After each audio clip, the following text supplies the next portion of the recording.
We're gathered together on these hallowed grounds to honor the memory of nearly 3,000 souls who were murdered on this day 17 years ago. We're here to pay solemn tribute to the 40 passengers and crew members on Flight 93 who rose up, defied the enemy, took control of their destiny, and changed the course of history. Today we mourn their loss, we share their story, and we commemorate their incredible valor. On September 11th, 2001, a band of brave patriots turned the tide on our nation's enemies and joined the immortal ranks of American heroes. At this memorial on this sacred earth, in the field beyond this wall, and in the skies above our heads, we remember the moment when America fought back. Melania and I are grateful to be joined for today's ceremony by Governor Tom Wolf and Governor Mark Schweiker. I also want to thank the members of Congress in attendance, Senator Bob Casey, Congressman Lou Barletta, Keith Rothfuss, Bill Schuster, and along with the president of the families of Flight 93, Gordon Felt. We're also joined by members of the National Park Service, along with firefighters, first responders, and incredible people from law enforcement. These are truly great people.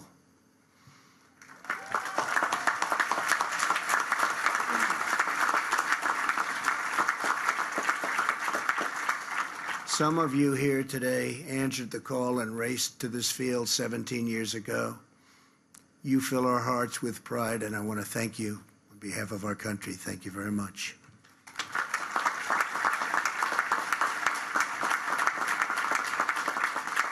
Most importantly, to the family members of Flight 93. Today, all of America wraps up and joins together.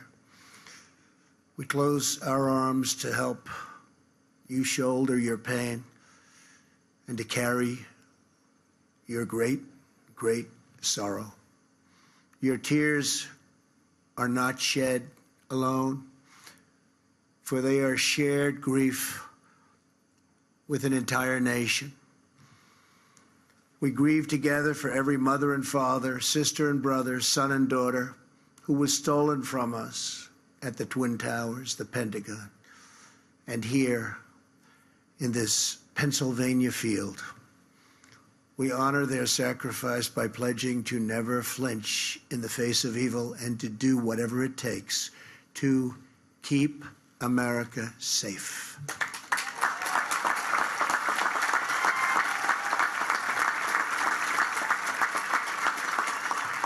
"17 years ago, your loved ones were among the 40 of Flight 93, the 40 passengers and crew members on board the 8 a.m. United Airlines flight from Newark to San Francisco. They were men and women from every background. They were young people returning from visiting family, moms and dads on business trips, and friends going and coming from birthdays and weddings. They boarded the plane as strangers, and they entered eternity, linked forever as true heroes.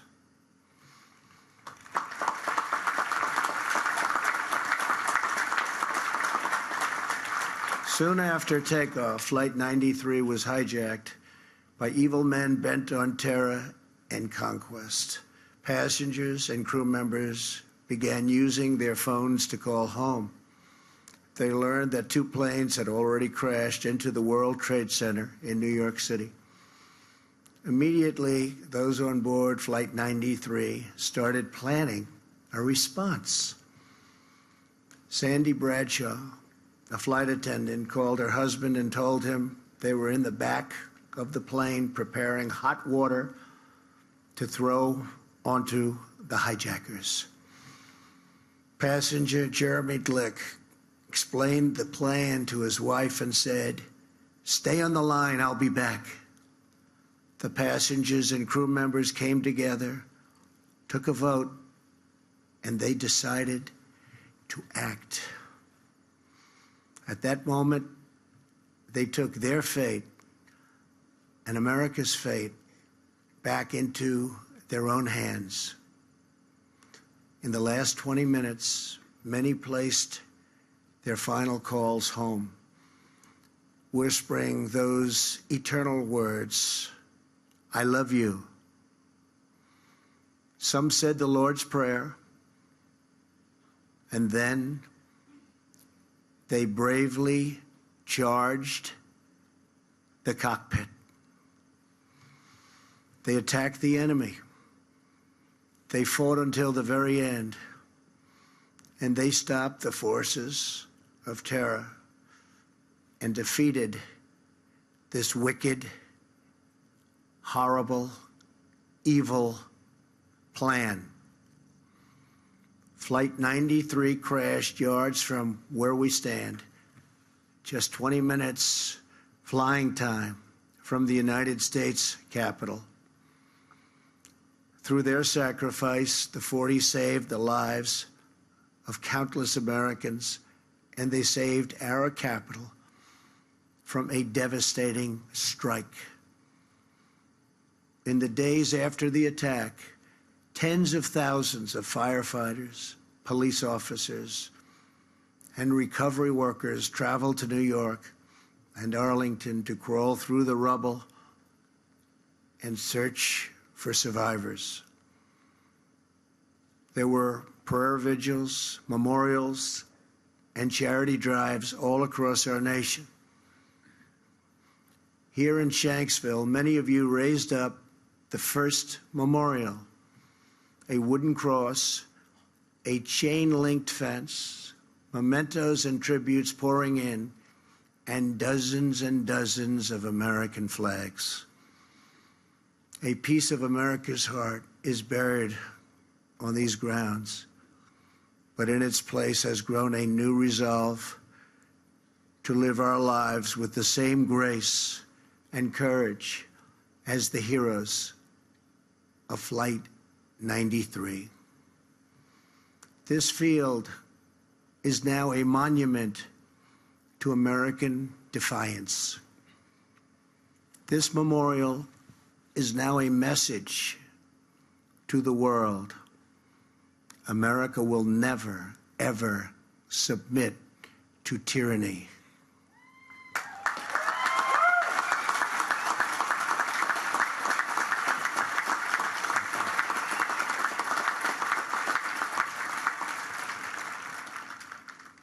Since September 11th, nearly 5.5 million young Americans have enlisted in the United States Armed Forces.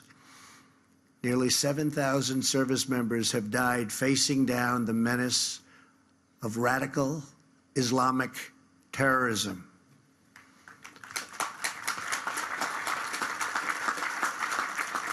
Today, we also think of the more than 200,000 service members now serving overseas.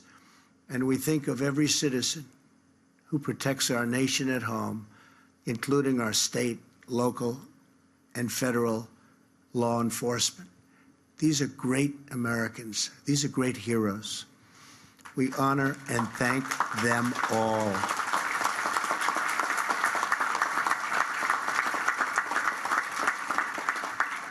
As Commander-in-Chief, I will always do everything in my power to prevent terrorists from striking American soil. Here with us today is Dorothy Garcia Blockler. Her husband, Sonny, was one of the passengers on Flight 93. On September 11th, 2001, just over a month after their 32nd wedding anniversary, Sonny was on his way back from a business meeting.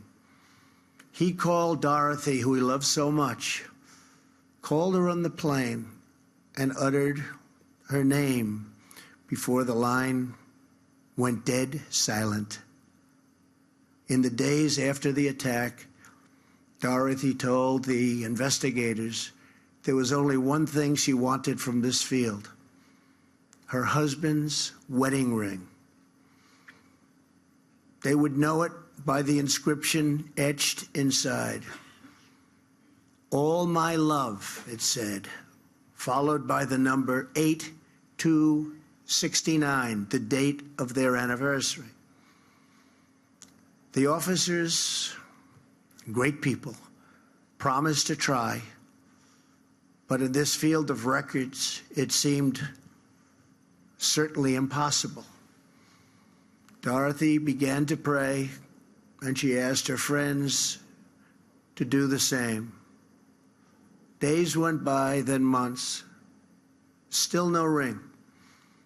A week before Christmas, on December 19th, she heard a knock at the door.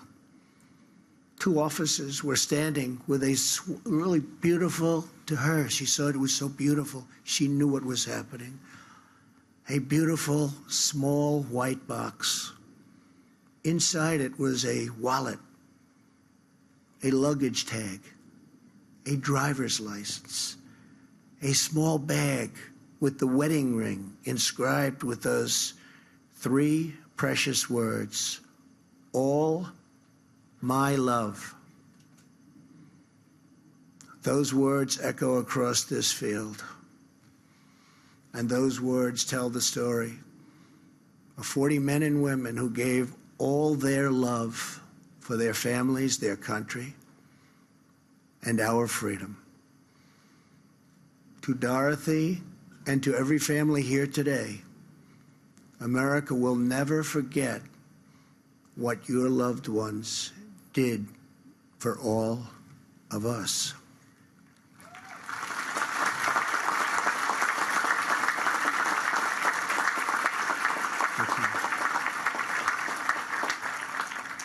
Earlier this week, you dedicated the final part of this memorial, the Tower of Voices. Standing at 93 feet tall, the Tower of Voices is now the first structure visitors see when they come to this now sacred ground. It will hold 40 beautiful chimes that ring throughout these fields, each a unique note, but all in perfect harmony. Each time we hear those chimes playing in the wind, we will remember the 40. We will remember their faces, their voices, their stories, their courage, and their love. And we will remember that free people are never at the mercy of evil, because our destiny is always in our hands.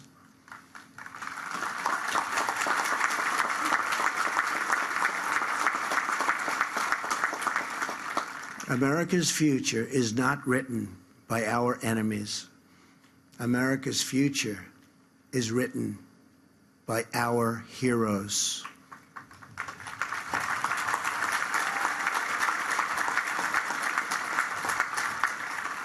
As long as this monument stands, as long as this memorial endures, brave patriots will rise up in America's hours of need, and they too will fight back.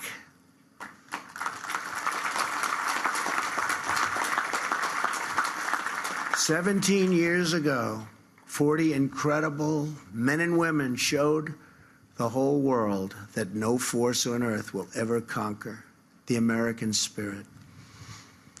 We treasure their memory, we cherish their legacy, and we ask God to forever bless the immortal heroes of Flight 93. Thank you. God bless you. God bless the families, and God bless the United States of America. Thank you very much.